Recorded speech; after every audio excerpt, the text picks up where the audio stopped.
दिनांक 26 नवंबर 2024 को एकादशी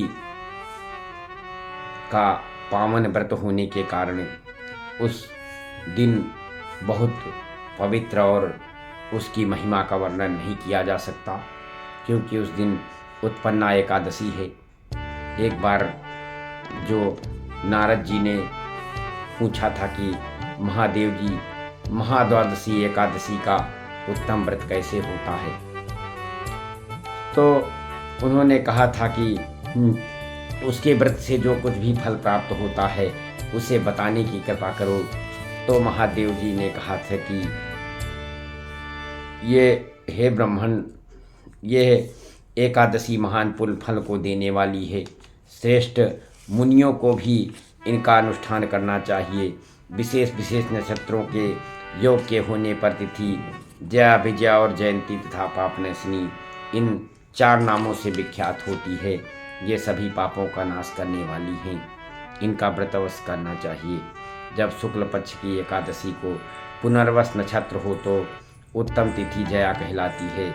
उसका व्रत करके मनुष्य निश्चय ही पाप से मुक्त हो जाता है। ये शुक्ल पक्ष की द्वादशी श्रावण नक्षत्र को तो उत्तम तिथि विजया के नाम से विख्यात होती है। इसमें किया हुआ दान और ब्राह्मण भोजन, एकादशी में किया हुआ दान और ब्राह्मण भोजन सहस्त्र गुना फल देने वाला होता है। होम और उपवास भी सहस्त्र गुने से अधिक फल देता है। और रोहिणी नक्षत्र के होने पर वह तिथि और पापों को हरने वाली हो जाती है। और इस तिथि को पूजित होने पर भगवान गोविंद निश्चय ही मनुष्यों के सब पापों को धो डालते हैं। और जब पुष्य नक्षत्र हो तो पूर्णमयी पापनाशिनी तिथि कहलाती है। जो 1 वर्ष तक प्रतिदिन 1 प्रस्थ तिल दान करता है और पापनाशिनी एकादशी का उपवास करता है, उन दोनों का पुण्य समान होता है। तो उससे श्री हरि संतुष्ट होते हैं तथा प्रत्यक्ष दर्शन देते हैं और प्रत्येक पुण्य कर्म का अनंत गुना फल प्राप्त होता है। श्रीमन्नारायण नारायण हरि हरि, लक्ष्मी नारायण नारायण हरि हरि। और राजा गाधी ने इस तिथि को भगवान की आराधना की थी, जिससे भगवान ने इस पृथ्वी पर उन्हें सब कुछ दिया था। और इस तिथि के सेवन से मनुष्य 7 जन्मों के कायिक, वाचिक और मानसिक पापों से मुक्त हो जाता है। इसमें तनिक भी संदेह नहीं है। और पुण्य नक्षत्र में युक्त एकमात्र पापनाशिनी एकादशी का व्रत करके मनुष्य 1000 एकादशियों के व्रत का फल प्राप्त कर लेता है।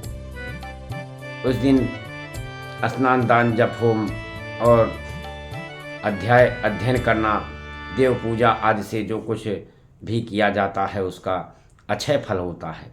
इसलिए प्रयत्नपूर्वक इसका एकादशी का व्रत करना चाहिए। और ये धर्मात्मा राजा युधिष्ठिर ने पंचम अश्वमेघ यज्ञ का स्नान करके उस समय उन्होंने यदुवंशा तंस श्री कृष्ण चंद्र से इस प्रकार प्रश्न किया था कि युधिष्ठिर ने कहा कि एक युक्त व्रत का पुण्य एवं फल क्या है, जनार्दन ये मुझे बताइए।